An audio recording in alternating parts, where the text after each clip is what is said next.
Hello everyone, Cap here, and welcome back to some more Mechabellum. I faced another aggressive opponent with steel balls, Mustangs, but also heavy hackers. This match was quite interesting and also pretty close, so let me show you.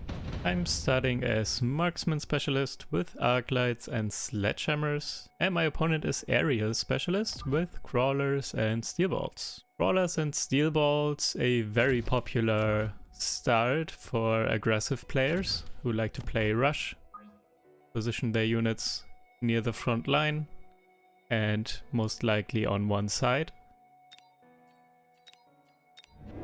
And I'm adding crawlers behind the towers. My opponent only with crawlers and steel balls as a start. They are both not great at clearing crawlers, so crawlers are the clear choice here. And here we go. My opponent did go aggressive on the right side. Crawlers in the front, then steel balls behind, and also added arc lights to clear my crawlers.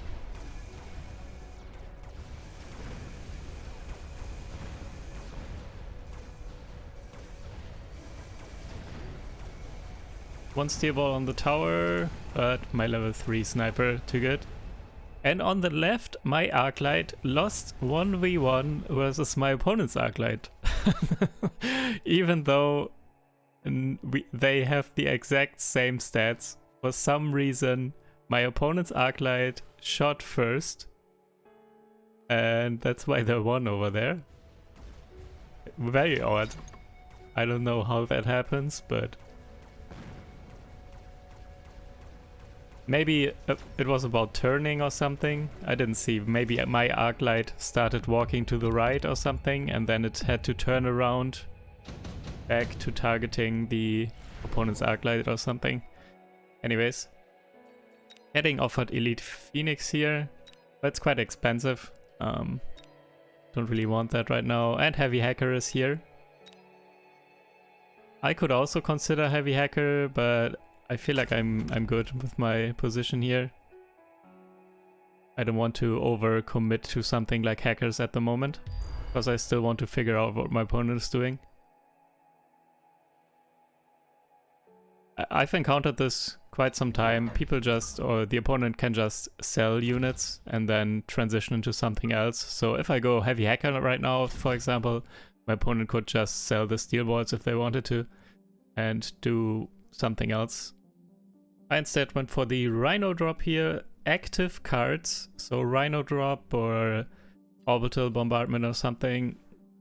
All kinds of actives are really good against aggressive players. So the drop cards, aggressive players usually don't defend their own towers that well, so the drop cards have a good chance of getting in and taking the towers.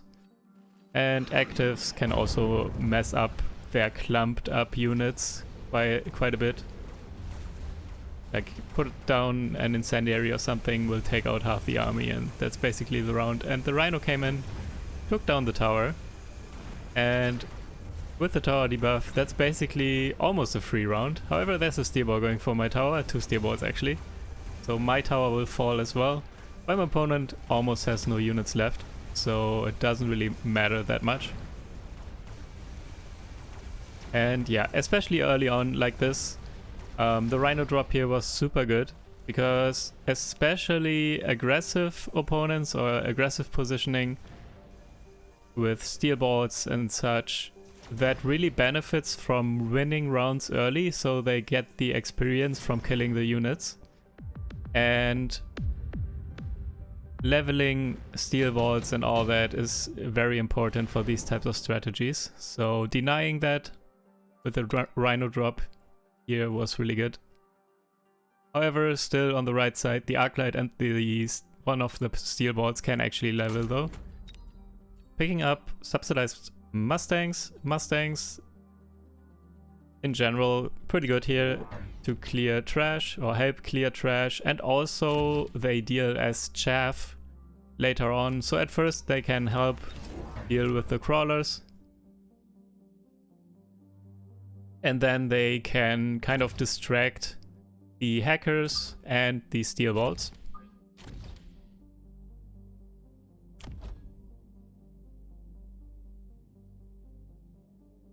And I put one pack of fangs in front of my sledgehammers there so they don't get instantly hacked. My opponent also going for Mustangs, so it is now Steel Bolts and Mustangs, classic combo, but also one heavy hacker so far. Because of all my sledgehammers, I'm assuming they decided to go for that. But at this point I'm not going any further into sledgehammers since my opponent picked hacker. And I'm distracting a lot with my chaff and my Mustangs. And the damage from my level 3 sniper really good, obviously, to help take down that heavy hacker and the steel bolts. Alright, so far so good. Orbital bombardment. I'm thinking about it, however there's already one hacker and they might go for another and just buy the barrier upgrade. And that will basically negate the orbital and I don't want to waste that money. So I'm actually not going to pick orbital here, even though it looks really good. But yeah.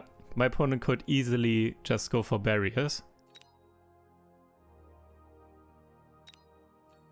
So yeah, I'm skipping.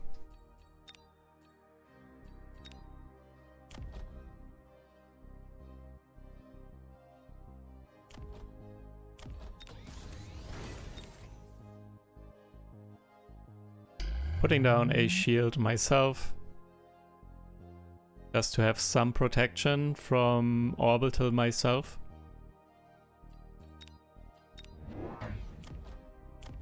And since I'm expecting my opponent to go for barriers on the hackers, so because of the orbital I'm thinking they might go for barriers on the hackers now. And because they are maybe going for barriers on the hackers now, I decided to go for some stormcallers to help break that hacker barrier. But even if they don't, one Stormcaller here that can just shoot the hacker and maybe the clumped up steel bolts and Mustangs would be really good here actually. And here we go, my opponent did pick the orbital. But my shield is in a good position, blocked some, but now it's that orbital though. Right after the shield broke, two missiles or whatever they are came in. And perfectly hit all my units, so that wasn't good. Also my opponent flanked with some phoenixes on the left, so they took out that tower there, and yeah, this round is toast. Getting wrecked now.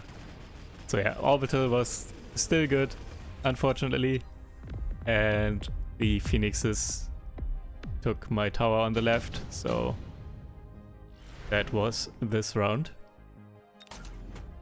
Iron Blast, really good. If I can properly position it. If I can properly aim it. The hackers and the clumped up steel bolts and Mustangs. All good targets potentially. But yeah, let's see if I can manage to position it correctly.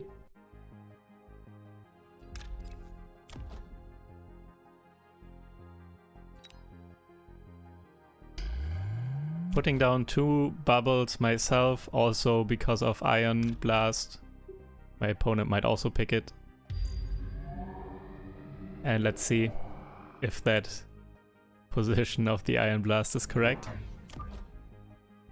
My opponent would probably sell those Phoenixes on the left, but I still have to put some Mustangs there.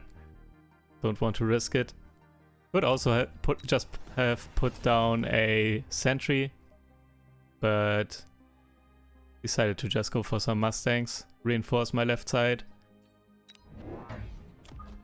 And I'm going for some more Stormcallers, because I still think they are really good here actually, because of all the clumped up units and potentially hacker barriers.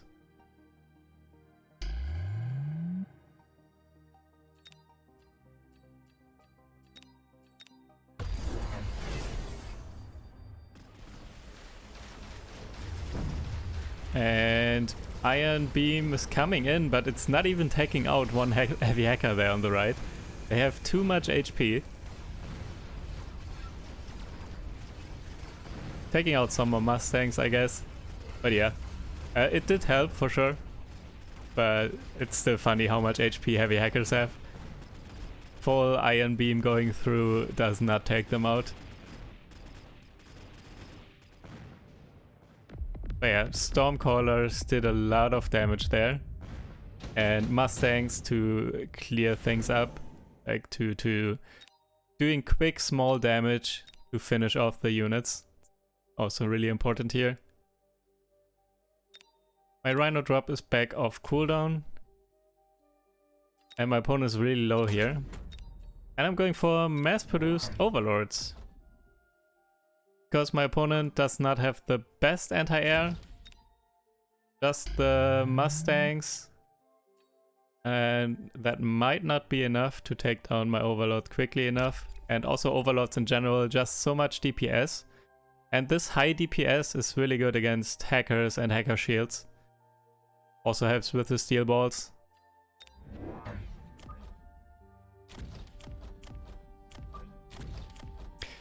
Here I'm putting the Fangs in the front there because I want the opponent's units to kind of get stuck in a position where my Rhino can land on top of them. Because when a Rhino falls down with a Rhino drop, it actually deals damage. I don't know how much actually, because I never tested it, but this was the game that I actually actively tried to test it. It happened sometime by accident that my Rhino dropped on some units, but here I'm actually trying to use it actively for the Rhino drop damage. So let's see if this works.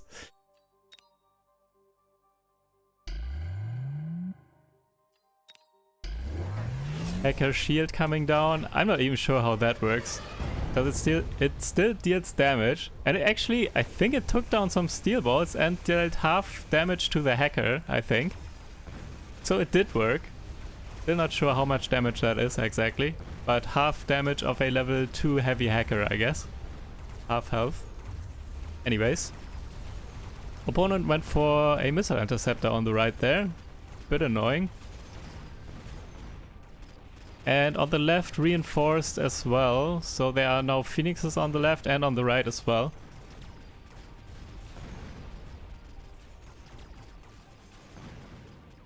Enough to take out my Overlord, and I actually do not have any anti-air left now, or just a little bit. Not a lot.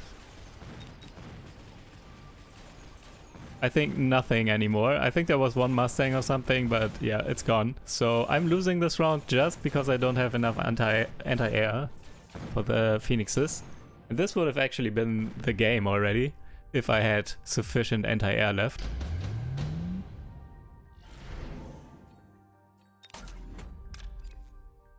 Electromagnetic impact, or whatever it's called, to take out the hacker shields.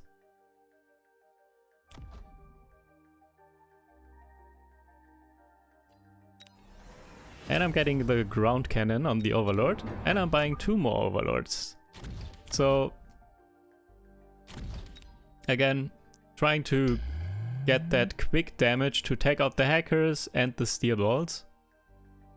And I feel like once those are done, my Mustangs can basically do the rest, especially now that I gave them range. So my opponent already had range on the Mustangs, so they were at an advantage here, but not anymore.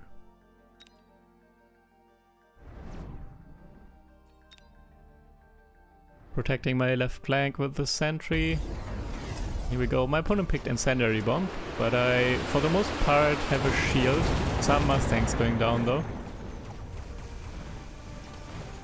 Overlord killing the steel balls really quickly. And the shields are down of the hackers already. However, my opponent added Phoenixes and also leveled the Phoenixes, so my Overlords are getting absolutely wrecked. And left side, not enough. And my tower fell already. And yeah, at this point, I'm noticing, oh wait, the Phoenixes are kind of my problem now. They deal way too much damage to my Overlords. And I don't really have the anti-air left in the end to deal with them.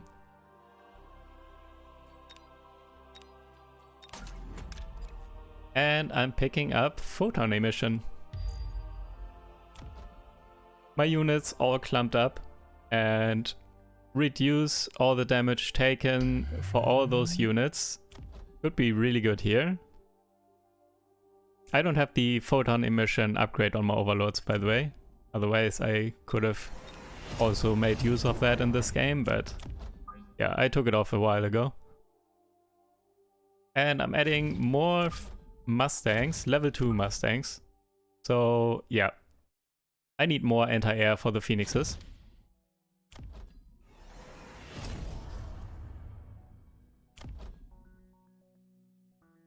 Photon emission, by the way, especially good if either you or your opponent are playing aggressively.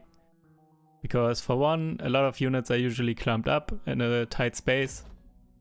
Because either you are pushing on one side or you are defending on one side mainly, like I am right now. And also the fight commences super quickly because your units are all close together, your units and the opponent's units. So you get a lot of value out of those, I think, 16 seconds of photon emission.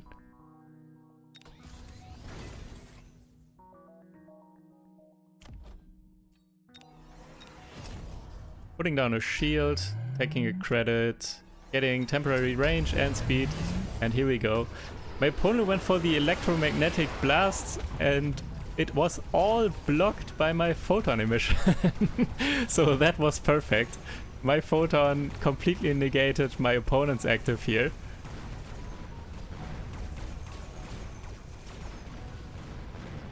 And my Mustangs really helping the damage to clean up everything so much quicker. Also, everything held out for so much longer because of the photon emission. And yeah, Mustangs just rolling over everything right now. And this is the game. GG's. So yeah, really clutch photon emission in the end there. If I didn't block that, everything would have gotten EMP'd. And that would have been a loss for sure. So really clutch photon emission. Yeah, this was fun. Cool game. Hope you guys enjoyed. Thank you guys for watching, and I will see you in the next video. Take care. Bye.